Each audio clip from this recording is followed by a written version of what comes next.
motion That is the animation as original King name. Kong and other 54 in post-World War II Japan, 9 years after the bombing against Son these of villains. Godzilla. The the first Hollywood Godzilla didn't like, so Toho decided to resume producing movies at home and began the Millennium Era. Hey guys, welcome back to my channel. I hope you're doing well. Today I'll be doing another video by Toku Professor. It's a 3-minute introduction to Godzilla, and I am personally kind of curious about it because of Kaiju number 8. Because of Kaiju, right? So let's see. The Toku Showcase, a video series where I, the Toku Professor, introduce Japanese special effects series, both prominent and obscure, to new audience, brief, informative videos. If you're new to the Tokusatsu genre, this is the series for you. And if you're already a Toku nerd, these videos to share with your buddies so they too can learn to appreciate the shows you love. And maybe you'll learn something too. This time we're covering the most popular Tokusatsu franchise of them all, Toho's Godzilla series. There is so much I'd like to mention about Japan's most famous kaiju, but I've only got 3 minutes on the clock. Oh well, we'll make it work somehow. Start the timer. It began in 1954 in post-World War II Japan, 9 years after the bombings of Hiroshima and Nagasaki. Toho, a Japanese film studio, decided to produce a film themed around the terror of the bomb, featuring a giant atomic monster to symbolize the weapon. The atomic breath armed creature, named Gojira from the Japanese words for gorilla and whale, that's still his name in Japan by the way, was to have been portrayed with stop-motion animation as King Kong and other movie monsters. When the now famous director of special effects, Eiji Tsuburaya, realized this would take too long to make, he went with a brand new technique for portraying giant monster film called suitmation,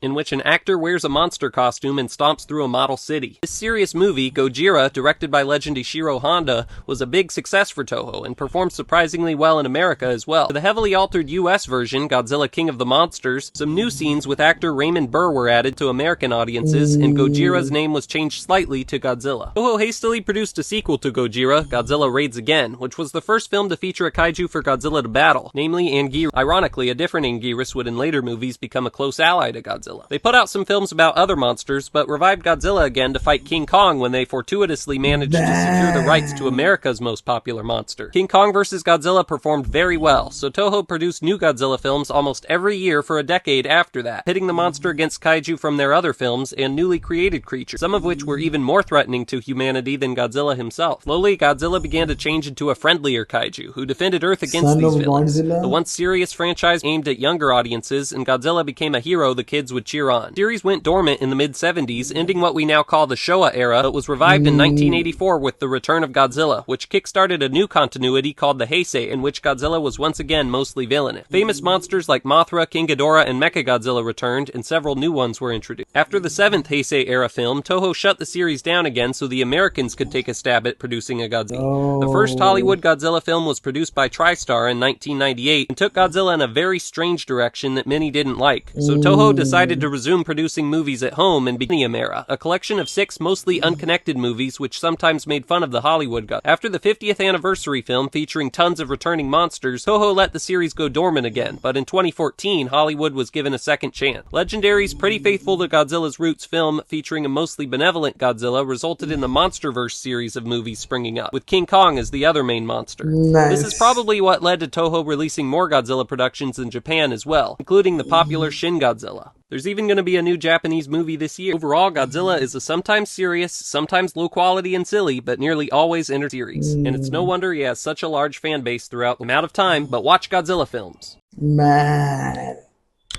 Since this is like the 4th video by Toku Professor knowing about the Tokusatsu genre, I'm just realizing that how much of a legend the person is who created this, because it started way before 1950, right? And during that time, your Dragon Ball Z and all that didn't even exist. So it's like him, right? Like he's like the legend of the legends, right? Man.